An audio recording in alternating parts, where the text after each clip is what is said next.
All right, everybody. I'm really excited about this next segment. We got Senthil Kumar, who's the VP of Cybersecurity Services. And what does DPO stand for? What is that? Oh, DPO is a Data Privacy Officer.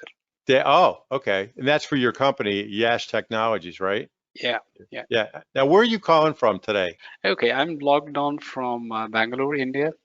Wow. I think you win the prize for the farthest away for today's webinar. So Indeed, I'm excited, Alex. Yes. that's right. I'll ship you your prize.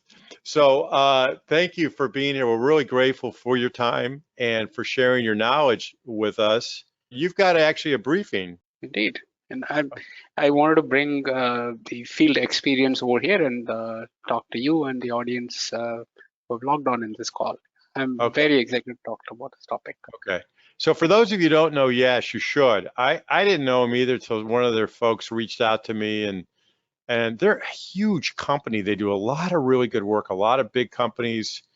They can tell you who some of their people are, clients are, but they do a lot of great work in all kinds of areas. And I know cybersecurity obviously is a big area for them, but a lot of also infrastructure, innovation work, yeah, unified communications, the development, the whole thing. And they're all over the world. And they have a big presence here in the U.S. actually. So we're really grateful to have these folks. So it's a name that you're going to hear more of, I think. So with that, the way this will work, Senthil, is I'm going to give you the screen. We'll make sure that that works. That's perfect. Thank you, Alex. Hello, everyone. Myself, Senthil, VP Cybersecurity Services at YASH Technologies. I've been with the industry for about 23 years now, all throughout cyber. I live, breathe cyber. By the way, YASH is a global company, like Alex mentioned earlier in the call. We are in the business for 25 years now. We are a global workforce of 7,000 people, and time and again, for us, it's a great place to work, and for our customers, we are a preferred transformation partner. Right? We deliver services to multiple industry verticals, and we have a track record of retaining our clients for more than 15 years. I felt happy to share this with all of you, and we are a strategic partner for many, many clients. With that, I'll turn it over to Mark for a quick introduction who joined here in this call. Then I'll come back to speak to you about the agenda that we are going to cover today. Mark. My name's Mark Bask. I am the AVP of Cybersecurity Services and Solutions at YASH Technologies. I bring 15 plus years of experience both in government and private sector. Also recently joined YASH. Thank you very much. I'll turn it back to Senthil and Alex. Thank you, Mark. Before we get started, I just wanted to thank Alex here for creating such a wonderful platform to connect with leaders across the globe. And this time around, we are talking to US leadership. By the way, good morning and good evening to you, depending on which geography you are connecting from. Thank you for taking out your precious time today. I promise that as a takeaway from this session, you will have some deep insights to carry back home. It's my pleasure to talk here about one of the important topics around the amalgamation of pandemic and war, creating a lot of complexities. Like I keep telling many of our prospects and customer, many of us have seen the IT-led pandemic, which was WannaCry, and that was a famous note, created a pandemic then. We know we were not at all prepared back then. Right? A lot of businesses were taken down for many, many days, much like the recent COVID. It's very important at this juncture of time to understand about how ransomware lives side by side like COVID these days, right? Much like COVID, vaccine to human, our IT systems are also getting support of those advanced tools out there to a large extent from these ransomware attacks. But from other side, most modernized techniques have evolved, and now they are much more well organized too. Let me take you through a few trends that we are seeing around. We all are familiar with new type of services that are getting launched every day, and these are now cross-platform built. Threat actors, indeed, they are moving towards more advanced to penetrate into cross-platform as well. As businesses start to build cross-platform based services, ransomware is also making inroads by taking advantage of these cross-platform capabilities. Conti, Deadbolt, and Black Hat. I'm sure you know about these variants. I'm quoting these names out here with no intention to market them or endorse any names through this medium. Anyways, the second most trend that we see is ransomware is industrialized now than ever before. RAS, ransomware as a service, is more active these days. We all know about logbit versions. Much like any other software upgrades, these versions are getting released for public consumption as well. With that, I want to share one other interesting aspect before we move on to next slide, that is ransomware gangs. Across the globe, ransomware gangs are taking advantage of the geopolitical tensions as well. And these bad guys are choosing sides and causes. We are seeing that much like any other cybercrime industry is leveraging ransomware to mature the exfiltration significantly, and new tools are also getting developed to promote this aspect. Okay, moving on to clearing out the basics. First thing first, right? Let's spend a few minutes to see what can be done with the combination of the pandemic around and war in many geographies. All 4 points mentioned over here are very important. Organizations require deep intelligence to take actions. How could we do that? I would like to stress upon continuous threat discovery over here. This must be included as part of every organization's security plan. You can build a security strategy around that. First one could be scale the MDR to include vulnerability management, breach and attack simulation, and dark web monitoring. You may also want to take a look at enhancing your user behavior led threats. As you all know, humans are the easy target. Modern identity platforms have built-in identity governance and administration, i.e. the IGA modules readily available. So this could be a starting point for building your zero trust strategy. Now, business teams on the other side, they are also raising the demand to meet the end customer demands as well. So we have seen earlier that bad actors have already kept their phishing net ready for cross-platform services. You might want to consider applying application level security to provide access to on-premises and as well as remote user groups, so that you know right people getting right access at the right time. So neither less or more. Apply also the constant monitoring to allow business to scale while we are continuing to monitor any security event anomalies, etc. Right. All this must also be supported with SOC discovery efforts. Right. What I mean here is, does your SOC make attempts to detect the unknowns? Are there any additional use cases getting released? Are you having discussions with the teams, or is it just stagnant? You may consider capturing this as a security metric and review this as part of your review agenda, whether you are running a captive SOC or a MSSP model subscribed. Our clients are majorly benefiting from such reviews, and they are able to proactively mitigate the threats. Also, how about integrating your zero trust backplane events in case you already have invested into zero trust into a SOC? Our strong recommendation here is take a look at the Trusted Internet Control Framework, TIC 2.0, which is out there in the market.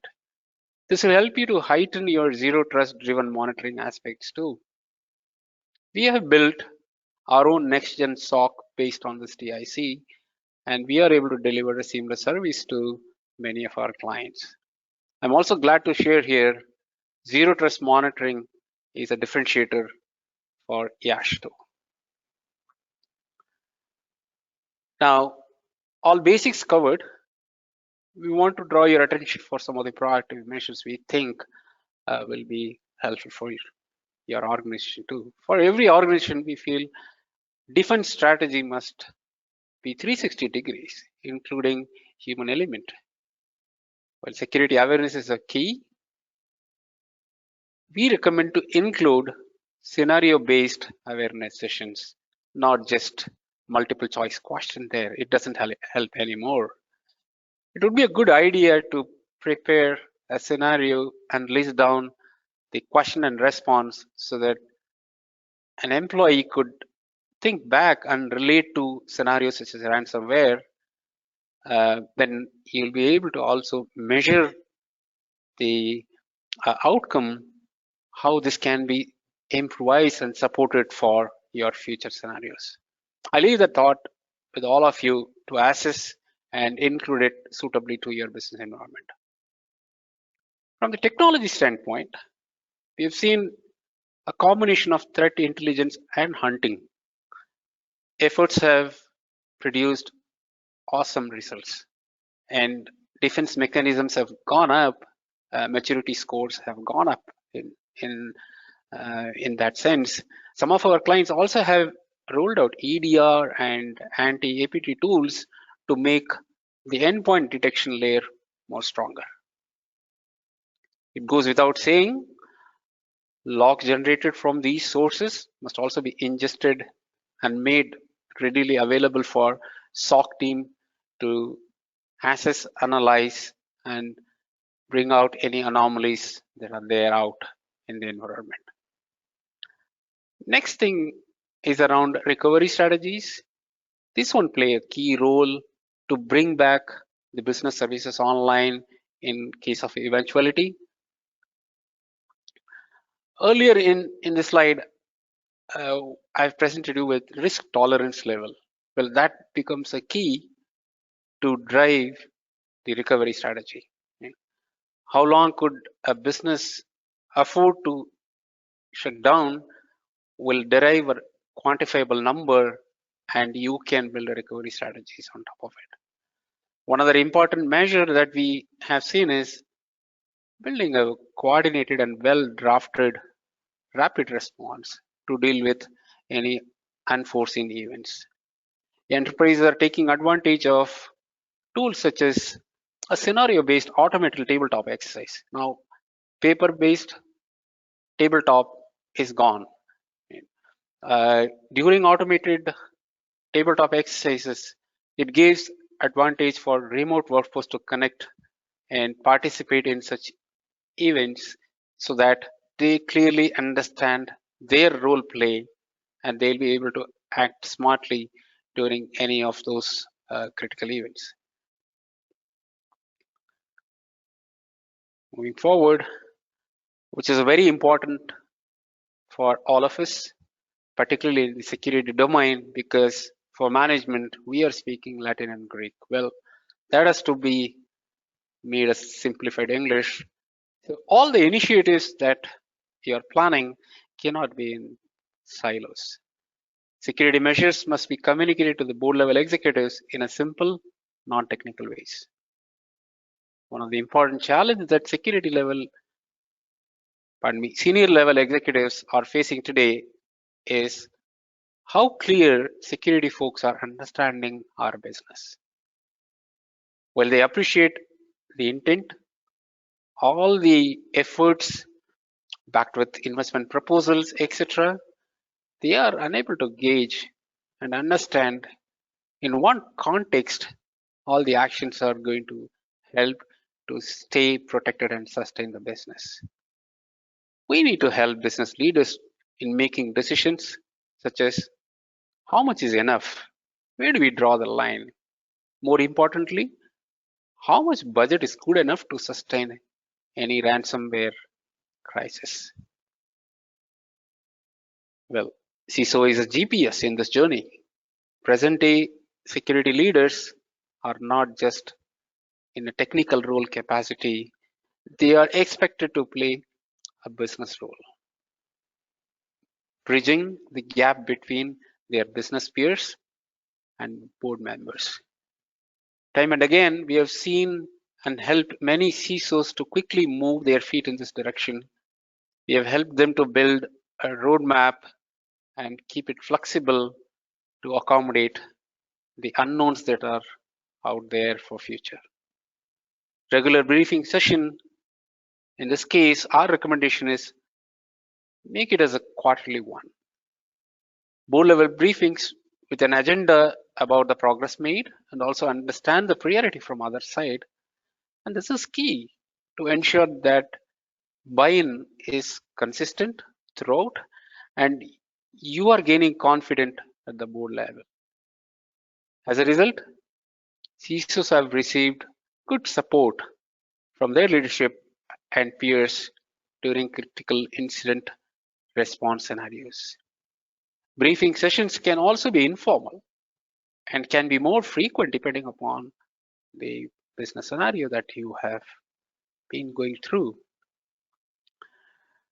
So here is a sample roadmap that we are presenting here. Our organization were able to successfully improve their maturity score with those previously covered items, what we covered in our previous slides. In our industry circles, we continue to talk to several CISOs and listen to their challenges during these tougher times. Difficult times, we are now coherently able to bring out the actions that are required to be taken as part of the roadmap. And if there is an opportunity to study your environment, we'll be able to customize the roadmap and very remarkable results those customers with whom we have worked with. End result is a true business enabler. We can always support you to customize targeting to your business needs. Given the time available now, today we could review the key strategies and threat minimization techniques. In addition, we like to cover what do we do if an incident occurs and mention about a few tools out there. Possibly this could be our future webinar agenda. Would request Alex for an opportunity then. So with this, I'm concluding this presentation with the last slide out here. I'll let my colleague to talk about these capabilities out here. Mark, handing over to you. Fantastic. I'd just like to bring up 7 points that touch on Sentable's conversation in the briefing. As you can see on the slide in front of you, there's some icons that I'd like to just briefly describe to the audience. Our 360 posture management, which enables organizations to continually monitor, manage, maintain alignment with their cybersecurity best practices, as well as secure their business critical assets and comply with regulatory frameworks. Next on that slide is the zero trust monitoring. So a brief description of that is our next generation SOC at YASH can deliver 24/7 zero trust monitoring, as well as incident investigation and rapid response. With that, the vulnerability management services is one of our adaptive frameworks that can certainly help you reduce vulnerabilities across the enterprise and prevent breaches. We have many on-demand services, but I've selected one that's been very popular, with our clients is the vCISO services. That's a cybersecurity specialist who understands and identifies and can help narrate cyber risks towards the business and the board. Next would be our breach and attack simulation services that help you discover the attack plan and path using our simulation framework to help improve your prevention strategies. Know your attack surface, which is a cyber hygiene such as penetration testing, helps verify the strength of known assets and associated attack vectors. And lastly, our IoT security offerings are very extensive solutions and services for OT security. So perhaps we can schedule a session around that for more details at a future date. I'd like to conclude with I'm happy to answer any questions, but with that, I'm going to turn it back over to Alex and Sentinel. Thank you very much. So, all right, great, Mark. Thanks for running through that quickly. I think everybody appreciates that. And you guys have a lot of services. What's the most popular thing that people are asking you for right now? Or like a driving thing like, oh my gosh, we really need help with this. I'm just curious about that. What we're seeing right now in today's environment, the network can no longer be considered a safe zone. So in fact, there's a safe zone. As the risk of insider threats scales exponentially, every asset in the organization and transaction it conducts must be secured, as it were a standalone item continually exposed to a full range of cyber threats. So essentially everyone is inside because the network is perimeterless.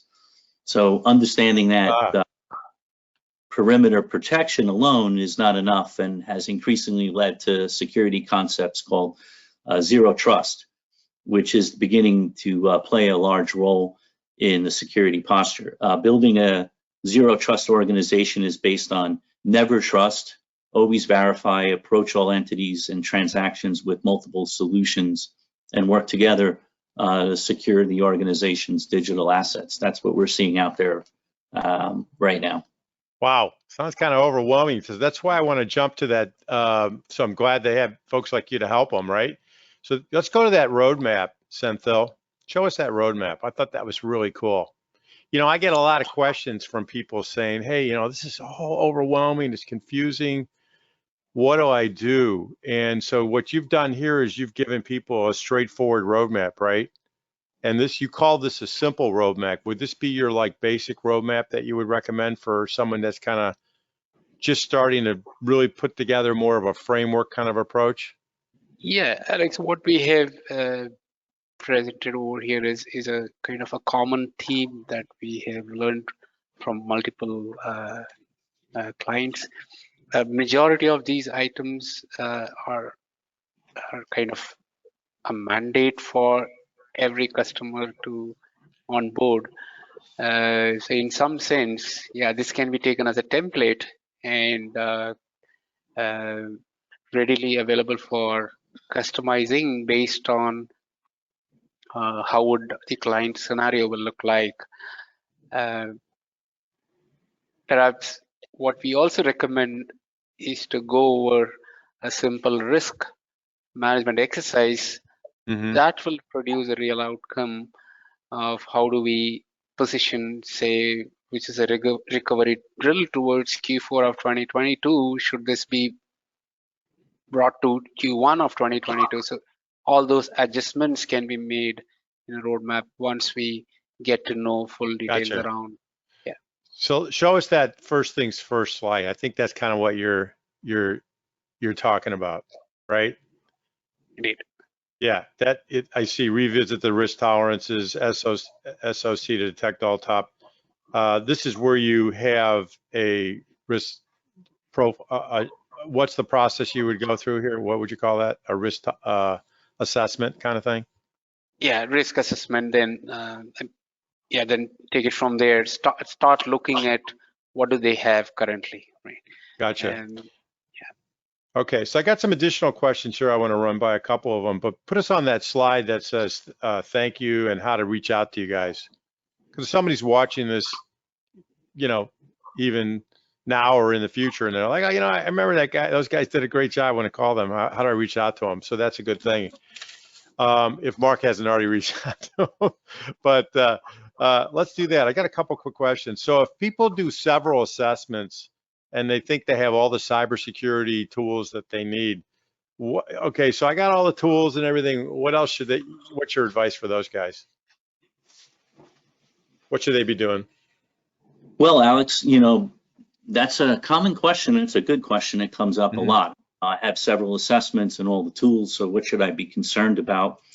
YASH has solutions that integrate with dozens of the most popular security tools, and we find a lot of clients have many of those tools. So what we recommend is, looking at our security posture management.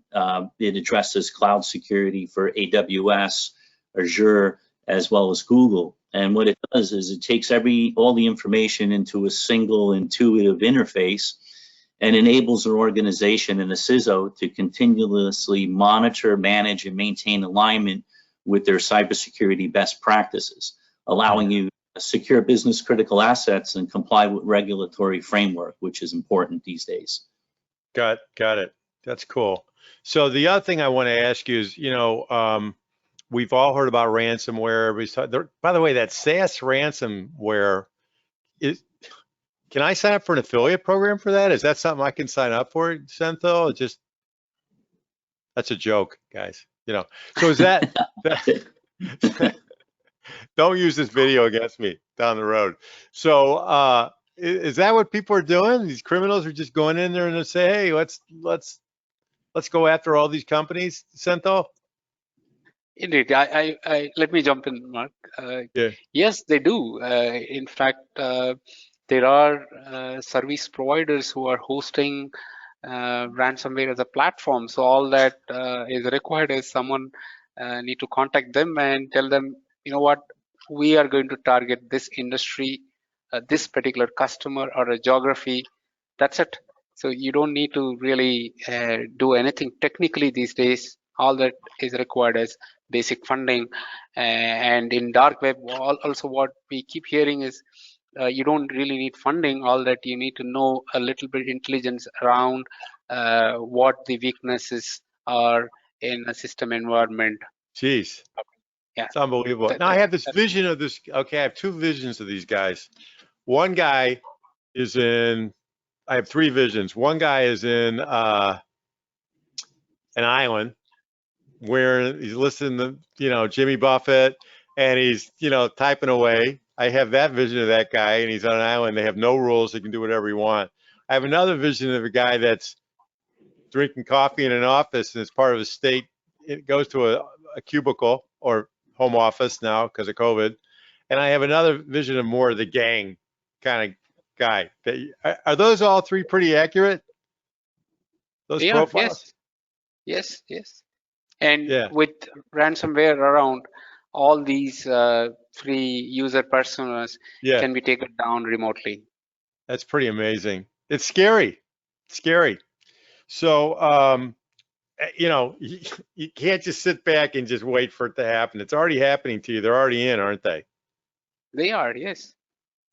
Yeah. So, and that's why you talked about that zero trust. They're already in. There's no perimeter anymore. That's what both of you guys were saying, right, Mark? That's correct. What we're seeing lately as a primary threat now is extortionware. Like you said, as Senthil said, they get in. They can be in there unknown and undetected for several months. And that's been the latest evolution to ransomware, is extortionware. Yeah. Oh, geez, that's really, every time I do a security event, I'm like, I got to put the gold, I got to get gold and bury it somewhere. So go ahead, Senthil. But don't even get me started about digital money. They'll scare everybody. Go ahead. Yeah. Thanks, Alec. I was going to add to what Mark said minutes back. So now, I was working on a recovery scenario for one of our clients. Now, what we have seen is we could trace them down where the entry point was in terms of ransomware. Now, our client did legal negotiations and they were not agreeing to pay. So what this gang did was they have shared the entry door with one other gang, and it started to move on. moving on. So we were absolutely not able to do except completely shutting down the entry point and do something else to make the business back live. So the knowledge around is evolving, and there are new techniques that are coming into play with the ransomware industry there. You know, I have this envision of the old-fashioned backdoor was just a special password. You know, here's my first dog's middle name. But are those backdoors like that, or are they a little more sophisticated? Oh, they are more sophisticated. They don't Yeah. need passwords or anything like that. So all that, say for example, they might redirect to a URL where if you click accidentally, and that's where the payload get downloaded into a machine, and rest is Jesus. So is a program that is running in the background, something like that, and not just in your laptop or a desktop. It also listens to the wire and ensure that it is able to move laterally down to many systems connected with your computer. Great. Well, listen, we're pretty much out of time, but if they wanted to move further with that assessment, the cybersecurity risk assessment, Mark, they just email this or reach out to you. Is that the process that you go through? That's correct. That would be correct. And they could just refer to a risk assessment that they're inquiring about, or whatever specific solution. Yeah, it seems to me you've talked about a couple first steps, but that would be a good one. Get some help doing that. Guys, we're out of time. I really am grateful to both of you. Senthil, thanks for calling in from literally the other side of the world. It's an important topic, and I really appreciate you sharing this information with our community. And I joke around a lot, but it's not a joking matter. It's very important that everybody at least learn, do some of the proper steps. If nothing else, do some of if you're not going to, at least do some of these steps that Senthil just shared with you and Mark just shared with you. So Mark, thank you for calling from Dallas. You're in Texas, baby. I love Texas. You're a lucky man. So everybody, thank you. We appreciate both of you, and you all have a good rest of your day. Thank you.